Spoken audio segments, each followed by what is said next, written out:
정말 찬란한 무지와 무능, 무책임, 요즘 용어로 추앙합니다. 이 부분은 기본적으로 정치적인 문제라고 생각해요. 김진태 사태는 그 이전에 본인이 레고랜드 정상한다고 해놓고 어느 날 갑자기 지불을 거부했죠. 나머지는 기초단체들이 또 이 많은 지급보증들 ABCP에 많이 있습니다. 아마 이 사건으로 기초단체들이 굉장히 많이 흔들릴 거로 저는 보고 있습니다. 참 이런 거 아니에요? 내가 돈 갚아줄게 하다가 빌린 다음에 안 돼! 하고서 또 안 갚는다 갔다가 또 며칠 지나서 누가 왕왕대니까 그럼 또 갚아줄게? 이게 금융시장에서 그게 말이 통한다고 생각하는지 정말 의문시되고 있고요. 강원도에는 제가 부탁인데 기재부나 금융위에서 사람을 좀 보내야 될 것 같아요. 몰라도 너무 뭘 모르기 때문에 이런 상황이고요.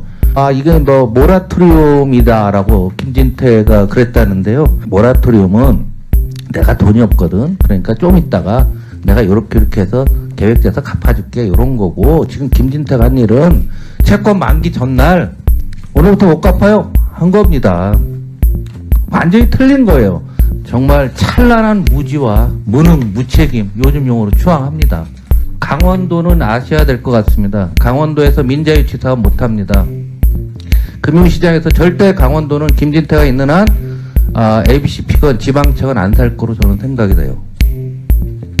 정말 이렇게 해놓고도 아직도 뭔지를 모르고 있는 이 상황에 대해서 정말 안타깝게 생각합니다. 2050억이 우리나라 채권시장, 주식시장, 경제 전체를 흔들고 있다는 것을 전혀 모르고 있다는 게 정말 한심하다고 생각합니다. 어제 나온 조치에 대해 다 봤고요. 문제는 뭐가 있냐면 누군가 돈을 대야 되잖아요. 캐피탈콜로. 지금 이제 하는 총재님하고 장관님하고 지금 이제 상충이 되는 거죠. 트러스가 그랬잖아요. 문제 나오니까 QE를 하고 며칠까지 날짜 정해놓고 돈 확 풀고서 그 다음에 뭐 지금 똑같은 문제가 지금 두 분들한테 열려 있습니다. 돈을 시장에서 조달하게 되면은 국고채를 팔아서 조달하는 데도 나올 거고, 발행해서 은행채라든가 발행해서 조달하는 데가 나올 겁니다. 김진태 사태가 이런 것도 모르고서 만들어 놓은 거예요. 한번 잘 생각해보면 여러분들 긴축하고 있었잖아요. 그런데 지금 50조 풀기로 한 거는 정부 정책을 다 펼 수 없게 만들어 놓은 거거든요. 긴축하고 물가 잡겠다고 하는데 지금 돈을 풀어야 될 수밖에 없습니다. 제가 보기에는 결국 마지막에 한 두세 달 지나면 무제한 RP 할 겁니다. QE. 제가 보기에는 그렇게 될 거예요. 지금 총재님 아니라고 이러시고 계시는데 안 할 수가 없을 정도로 경기나 이런 상황들 나빠지고 있습니다. 이 문제에 대해서 너무 가볍게 보고 있는데요. 안 오기를 바래요. 안 와야 됩니다. 그래서 무제한으로 우리가 채권을 사들여서 할지는 모르겠지만 그런 것이 안 와야 되겠지만 지금 상황은 올 수밖에 없는 상황이라는 얘기죠. 너무 무지하니까, 너무 무능하니까, 너무 무책임하고 알라고도 안 하고 있고 정책 협조도 안 되고 있고 하니까 한번 생각해보세요. 거시 비상금융 무슨 대책회 하는데 지난달에 하고 어제 했잖아요. 한 달 동안 이 사건이 벌어지고 있고 그 이전에도 이거와 무관하게 올라갔지 않습니까? 금리가 어마어마하게 올라가고 있는 이런 상황에서 뭔가 속도 조절도 필요하고 이런 회의가 틀림없이 필요했음에도 불구하고 아무것도 안 해놓은 거 아니겠어요? 지금 과연 이 돈이 모일 수 있을지 이것도 시장에서의 오늘의 의문입니다.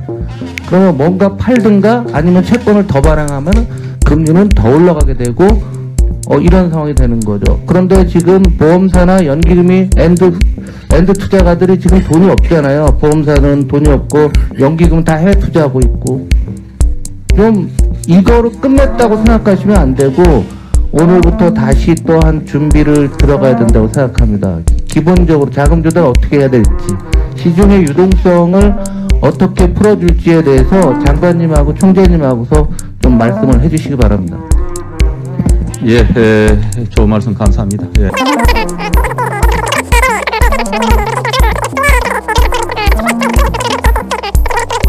초기에 사실 이번 일이 벌어질 것을 예상하지 못한 건 사실이죠. 갑자기 생겨나서. 그리고 그 시장 상황이 꼭 그뿐만 아니라 전반적으로 이자율이 올라가는 상황에서 불안한 심리가 있을 때 이게 확산된 면도 있기 때문에 이번 조치로 신뢰를 좀 향상시키고, 아직까지는 은행의 지금 자금 순환은 많이 되기 때문에 저희가 이번 금통위를 통해서 적격담보대출제도나 이런 금통위원들과 의견을 해서 은행권에서 조금 더 유동성을 확보할 수 있는, 유동성을 직접 공급하지 않더라도 적격담보 채권 이런 것을 확장해서 은행권에서 은행채를 발행하는 규모를 줄이고, 또 그로 인해서부터 선순환이 일어나면 그런 효과가 있는지 보고, 지금 홍 의원님께서 말씀하신 그런 상황으로 번지지 않도록 최선의 노력하겠습니다. 이런 얘기들을 하더라고요. 강원도 재정대립도가 낮아서 뭐 하려고 했다는데, 재정대립도는 그 이전이나 지금이나 별 차이가 없고요. 다른 지자체들도 고령화가 심한 지역들은 다 마찬가지로 재정자립도는 낮았습니다. 오늘 또 국가 채무 뭐 이런 얘기 갖고서 쭉 아까 하도 웃어서 전 질문 안 했는데요. 박근혜 정부 때도 추경 3번 해서 40조나 했어요. 그래서 다 옛날 얘기 까먹고들 마치 뭐 문재인 정부가 퍼주기를 했다는 또 이런 소리 하는데요. 한번 놓고 보시죠. 가장 최신 자료인데요. 1분기까지. 코로나 이후에 한국이 돈을 제일 조금 썼거든요. 돈을 조금 쓰고 많이 썼다고 욕먹는 경우는 우리나라밖에 없는 것 같습니다. 정말 택도 안 되는 얘기들을 서로들 하고 있고 우기고 주장이고 학자라는 사람들이 그러고 있습니다.